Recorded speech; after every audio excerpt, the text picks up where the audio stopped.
For people who say, oh, but you're harming a life. I believe this is life. Well, some religions don't. So how about that? Our Jewish brothers and sisters, they are able to have an abortion according to their faith. There are so many faiths that do not have the same definition of life as fundamentalist Christians. And so what about their rights? What about their right to exercise their faith? It's ridiculous. And it is theocratic. It's authoritarian. It is wrong. As you all know, 11 days ago, a Supreme Court draft ruling was leaked, which shows that a majority of justices at the time favor reversing the precedent set in Roe versus Wade and thereby allowing states to decide on the legality of abortion. Don't worry, the sermon is not political. It's Jewish. In a statement issued by the Union of Reform Judaism, Rabbi Marla Feldman, Women of Reform Judaism's executive director, writes, "The draft opinion in Dobbs versus Jackson Women's Health Organization outlines a grim reality for abortion rights. It is an affront to our fundamental right to make our own decisions for our own bodies, lives, and futures." The CCAR, the Central Conference of American Rabbis, the rabbinic union all of your rabbinic clergy are proud members of, issued the following statement. Until the final moment of a Supreme Court decision, Reform rabbis will continue to advocate for the preservation of Roe versus Wade.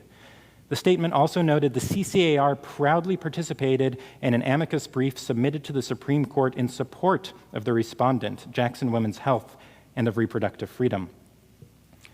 But it's not just the Reform movement. The Rabbinical Assembly, representing conservative Judaism, issued a statement saying, "Reproductive freedom is again under assault, this time from the highest court in our nation. The Rabbinical Assembly, conservative Judaism, supports full access for all those who need abortions to the entire spectrum of reproductive health care and opposes all efforts by governmental, private entities, or individuals to limit or dismantle such access." But it's not just the Reform and the conservative movements. The Reconstructionist movement writes, "Regardless of the court's ultimate decision, the Reconstructionist Rabbinical Association and Reconstructing Judaism remain steadfastly committed to advocating for reproductive freedom and the principle that abortion care is medical care and a basic human right." But it's not just Reform, conservative, and Reconstructionist Judaism. The Orthodox Union issued a statement saying an abortion may be authorized, if not mandated, by halakha, by Jewish law, and should be available to all women irrespective of their economic status. The statement continues, "Legislation and court rulings, federally or in any state, that absolutely ban abortion without regard for the health of the mother would literally limit our ability as Jews to live our lives in accordance with our responsibility to preserve life."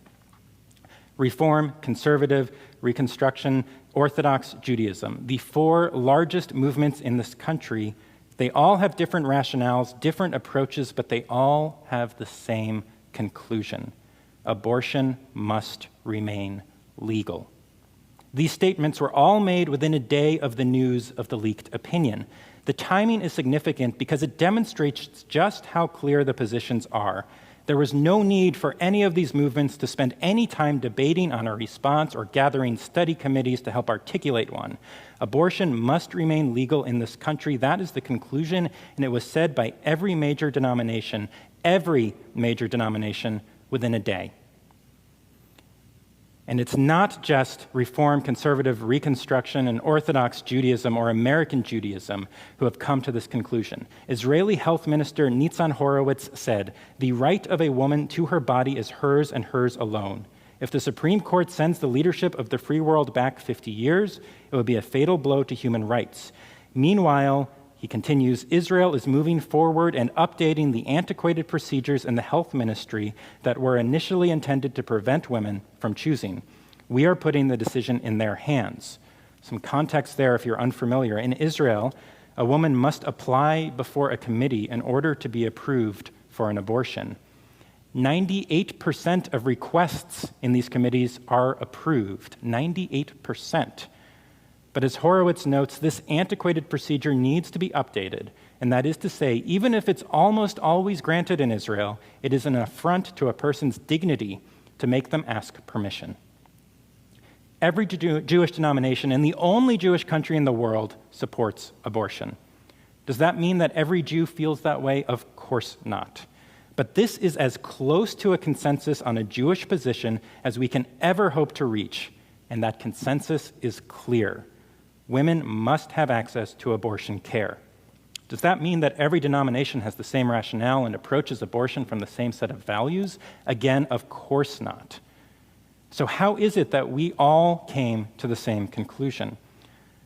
I suspect it is because Judaism is a religion that requires and demands nuance. Very little is always allowed or always forbidden. Laws that seek to eliminate an individual's discretion or a religious community's discretion and its autonomy are anathema to Jewish thinking. They are not Jewish. I could cite biblical texts that appear to sanction abortion, but I'm not going to. I'm not going to do it because it is just as easy to cite texts that appear to condemn it. The Jewish Bible is a big book. The truth is, you can make it say just about anything that you want. There is one thing I need to share before I wrap this up. Over the last week and a half, my Facebook feed has been filled with stories of women who have shared their abortion stories. I don't know how it feels to post a story like that. Maybe it's not a big deal. Maybe it's cathartic. Maybe it's terrifying. Maybe it's a little of all of that. But for those who have shared with the world what really isn't the world's business, I commend you. I applaud you.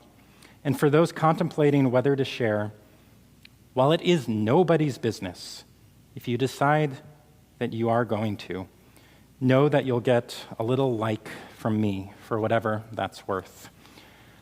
And for those that have a story to share but don't want to put it out for the entire world to read, know that you can talk to me or any of our clergy, and we are here to listen, not to judge. If you don't like what I've shared tonight, that's okay.